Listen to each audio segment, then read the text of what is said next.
भारत माता की, भारत माता की, इनकलाब, वंदे। दोस्तों, माननीय सुप्रीम कोर्ट ने मुझे 21 दिन की मोहलत दी थी। मैं तहे दिल से सुप्रीम कोर्ट का शुक्रिया अदा करना चाहता हूं, बहुत बहुत। उन्होंने चुनाव प्रचार करने के लिए मुझे ये मोहलत दी थी। 21 दिन कल पूरे हुए। अब यहां से मैं सीधा तिहाड़ जा रहा हूं। ये 21 दिन मेरे लिए बहुत विस्मरणीय है। मैंने एक भी मिनट खराब नहीं किया। रात दिन 24 घंटे देश को बचाने के लिए प्रचार किया है। केवल आम आदमी पार्टी के लिए प्रचार नहीं किया, सारी पार्टियों के लिए प्रचार किया। बंबई भी गया, भिवंडी भी गया, हरियाणा भी गया, उत्तर प्रदेश भी गया, पंजाब भी गया, जमशेदपुर भी गया। जहां मौका मिला, जहां जिसने बुलाया, उसी के लिए प्रचार करने के लिए गया, देश बचाने के लिए। मेरे सामने देश था। आम आदमी पार्टी इंपॉर्टेंट नहीं है, आम आदमी पार्टी सेकेंडरी है, पहली हमारे लिए देश है। तो मैं दिल्ली के लोगों को कहना चाहता हूं, आज आपका बेटा दोबारा जेल जा रहा है, इसलिए नहीं कि मैंने कोई भ्रष्टाचार किया है, इसलिए कि मैंने तानाशाही के खिलाफ आवाज उठाने की जरूरत की है। इस प्रचार के दौरान एक सबसे बढ़िया बात यह हुई कि सारे देश के सामने प्रधानमंत्री श्री नरेंद्र मोदी जी ने यह कबूल किया कि उनके पास मेरे खिलाफ रत्ती भर भी सबूत नहीं है। हम कहते थे ना, जब भी हमसे पूछा जाता था कि भाई ये कह रहे हैं 100 करोड़ रिश्वत ली, 100 करोड़ रिश्वत ली, वो 100 करोड़ कहां गया? 500 से ज्यादा जगह तुमने रेड मार ली, कहीं चवन्नी मिली हो, अठन्नी मिली हो, 1 रुपया मिला हो, कहीं हमने खर्च किया हो, कहीं कैश पड़ा हो, कहीं लॉकर में मिला हो, कहीं स्विस बैंक में मिला, कहीं चवन्नी नहीं मिली, तो पैसा कहां गया? तो एक टीवी चैनल के इंटरव्यू में उस टीवी वाले ने मोदी जी से पूछा कि प्रधानमंत्री जी, ये केजरीवाल चारों तरफ कहता घूम रहा है कि आपके पास उसके खिलाफ कोई सबूत नहीं है, आपके पास उसके खिलाफ कोई रिकवरी नहीं है, फिर आपने उसको गिरफ्तार कैसे कर रखा है? पता है प्रधानमंत्री जी ने क्या कहा? प्रधानमंत्री जी कहते हैं, मैं मानता हूं कि केजरीवाल के खिलाफ कोई सबूत नहीं है, मैं मानता हूं कि केजरीवाल के खिलाफ कोई रिकवरी नहीं है, क्योंकि केजरीवाल अनुभवी चोर है। चलो मान लिया मैं अनुभवी चोर हूं, तुम्हारे पास सबूत तो नहीं है, तुम्हारे पास रिकवरी तो नहीं है, तो यूं ही डाल दिया मेरे को जेल में, बिना सबूत के डाल दिया मेरे को जेल में, बिना रिकवरी के डाल दिया जेल में। देश के इतिहास में 75 साल में सबसे ज्यादा बहुमत से आई हुई सरकार है। एक बार 70 में से 67 सीट, दूसरी बार 70 में से 62 सीट, 55% से ज्यादा वोट शेयर। इतने भारी बहुमत वाली सरकार के मुख्यमंत्री को आपने बिना सबूत के जेल में डाल दिया। यही तो तानाशाही है कि जिसका मन करेगा मैं उसी को जेल में डाल दूंगा, जिसका मन करेगा उसी को जेल में डाल दूंगा। और पूरे देश को मैसेज दे दिया कि अगर मैंने केजरीवाल को फर्जी केस में जेल में डाल दिया तो तुम्हारी तो औकात ही क्या है, किसी को भी पकड़ के जेल में डाल दूंगा। इसी तानाशाही के खिलाफ लड़ रहा हूं मैं, और इस किस्म की तानाशाही अपने देश को बर्दाश्त नहीं है। भगत सिंह ने कहा था ना कि जब सत्ता तानाशाही हो जाए तो जेल जिम्मेदारी बन जाती है, सबकी जिम्मेदारी है जेल में जाना, इसके खिलाफ आवाज उठाना। भगत सिंह के चेले हैं। भगत सिंह देश को बचाने के लिए, देश को आजाद कराने के लिए जेल गए थे। भगत सिंह देश को आजाद कराने के लिए फांसी पे चढ़े थे, हम देश को बचाने के लिए जेल जा रहे हैं।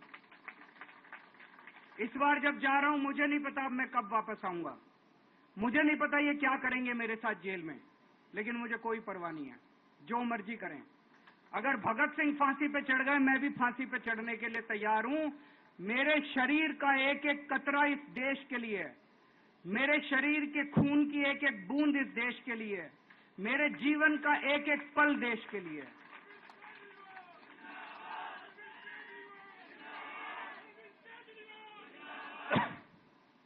अभी मैं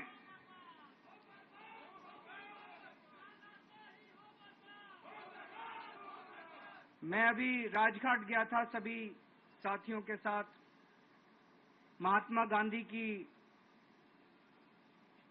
समाधि पे हम लोगों ने श्रद्धांजलि दी। गांधी जी ने इस हमारे देश से तानाशाही का अंत किया था, वो हमारे लिए प्रेरणा स्रोत हैं। उसके बाद हम कनॉट प्लेस गए, हनुमान मंदिर, वहां पे हमने हनुमान जी के मंदिर में जाके हनुमान जी का आशीर्वाद लिया। 4 तारीख को भी मंगलवार है, भली करेंगे बजरंग बली, करेंगे कि नहीं करेंगे? बोल बजरंग बली की। इनका नाश करेंगे, तानाशाहों का नाश करेंगे। अपने को किसी व्यक्ति विशेष से अपनी कोई दुश्मनी नहीं है, अपनी दुश्मनी तानाशाही से है, तानाशाही बर्दाश्त नहीं है अपने को। तो 4 तारीख को भी मंगलवार है और बजरंग बली का मेरे ऊपर, पार्टी के ऊपर बहुत आशीर्वाद है, देश के ऊपर बहुत आशीर्वाद है। मैं प्रार्थना करने गया था बजरंग बली को कि हे बजरंग बली, मेरे देश को बचा लो। अभी कल एग्जिट पोल आए हैं, मेरे से लिखवा लो, सारे एग्जिट पोल फर्जी हैं, बिल्कुल फर्जी हैं। एक एग्जिट पोल वाले ने राजस्थान में टोटल 25 सीट है, उसमें 25 में से 33 दे दिए उन्होंने बीजेपी को। ऊपर से आया होगा भाई बीजेपी को ज्यादा देने हैं, तो उसने कहा मोदी जी क्या याद रखोगे आप भी, आपको 25 में से 33 दे दिए।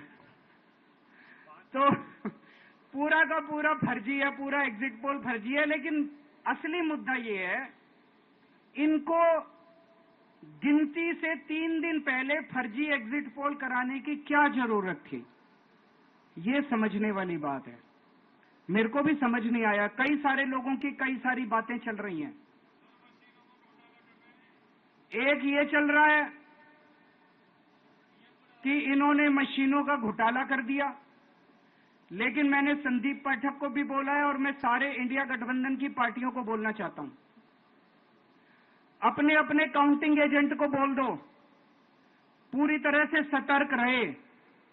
आखिरी तक अगर हार भी रहे हैं तब भी उठ के ना आए। कई बार क्या होता है, 1 राउंड में, 2 राउंड में, 3 राउंड में हार गए तो उठ के चले जाते हैं, उठ के नहीं जाना।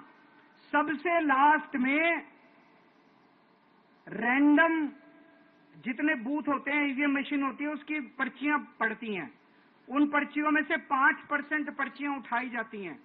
उन 5% ईवीएम की मैचिंग वीवीपैट की स्लिप से कराई जाती है। वीवीपैट पे जो स्लिप है उसकी काउंटिंग होती है, जैसे बैलेट पेपर की काउंटिंग होती थी, और उसकी काउंटिंग और ईवीएम की चेकिंग होती है दोनों की। एक भी मशीन अगर मैच ना करे तो वहां चुनाव रद्द कर दिया जाता है। तो अगर आपने ये चेकिंग कर ली वहां पे, तो इसका मतलब फिर ईवीएम का घोटाला हम बचा सकते हैं। फिर ईवीएम के घोटाला अगर कर रखा इन्होंने तो हम उसको एक्सपोज कर सकते हैं। तो सब लोगों ने लास्ट तक रुक के, आपका कैंडिडेट हार भी रहा है तब भी आखिरी तक रुक के आपको ये ईवीएम की चेकिंग करा के आनी है, ईवीएम और वीवीपैट की मैचिंग करा के आनी है। एक थ्योरी ये चल रही है कि इन्होंने इतना ज्यादा सीटें इसलिए दिखाई क्योंकि इनके लोगों ने शेयर मार्केट में इन्वेस्ट कर रखा है, और कल जब शेयर मार्केट खुले तो बम्पर होगा, तो ये अपने शेयर बेच बाच के अब खुद तो निकल लेंगे। बाकी एक थ्योरी ये चल रही है कि अफसरशाही पे दबाव डालने के लिए अगले 3 दिन में अफसरों से उल्टे सीधे काम कराने के लिए एक माहौल बना दिया गया। भाई आ तो हम ही रहे हैं, तो हमारी बात मानो, उल्टे सीधे काम करो, काउंटिंग में गड़बड़ कराएंगे, सब कुछ करेंगे। लेकिन फिर से मैं कह रहा हूं, अपने को, अपने काउंटिंग एजेंट, एआरओ, सब आरओ, सब लोगों को अपने को ट्रेन करके भेजना है और अपने को चौकन्ना रहना है। बाद में हम कहते रहे इन्होंने ये कर दिया, उसका कोई फायदा नहीं होगा। अभी अपने को चौकन्ना रहना है। एक छोरी ये चल रही है कि अगर इन्होंने कल ही कम सीट दिखा दी होती एग्जिट पोल वालों ने, तो हो सकता है कि इन दोनों के खिलाफ आरएसएस में और बीजेपी में कल ही बगावत शुरू हो जाती। 4 तारीख तक इंतजार ही नहीं होता, हो सकता है। तो कई सारी थ्योरी चल रही हैं, लेकिन अपने को सतर्क रहना है, चौकन्ना रहना है। मेरा अपना मानना है कि 4 तारीख को इनकी सरकार नहीं बन रही है। ये एग्जिट पोल से घबराने की जरूरत ही नहीं है, माइंड गेम है इनका, माइंड गेम खेल रहे हैं। आपको डिस्करेज करने के लिए, डिप्रेशन में डालने के लिए बिल्कुल नहीं जाना। आप उससे जाओ कि आप जीत रहे हो, आप अपने उस कॉन्फिडेंस से जाओ कि आप जीत रहे हो, और आखिरी तक आपको बैठे रहना है, किसी भी हालत में बैठे रहना है आपको। हमें हर एक को लड़ना पड़ेगा। ये चुनाव किसी पार्टी का या किसी नेता विशेष का नहीं है। ये चुनाव इस देश को बचाने के लिए है, इस देश में जनतंत्र को बचाने के लिए है। जिसके लिए भगत सिंह, गांधी जी सब लोग लड़े थे, वही माहौल आज है। जिस तरह से हमने अंग्रेजों को हटाया था, आज इस सत्ता को अपने को हटाना है। तो मैं सभी, आप सब लोगों का, सभी साथियों का बहुत बहुत शुक्रिया अदा करना चाहता हूं। बहुत साथ मिला आप लोगों का इन 21 दिनों में। अब जब भी मैं लौट के आऊंगा फिर मिलेंगे आप लोगों से। तब तक के लिए अलविदा।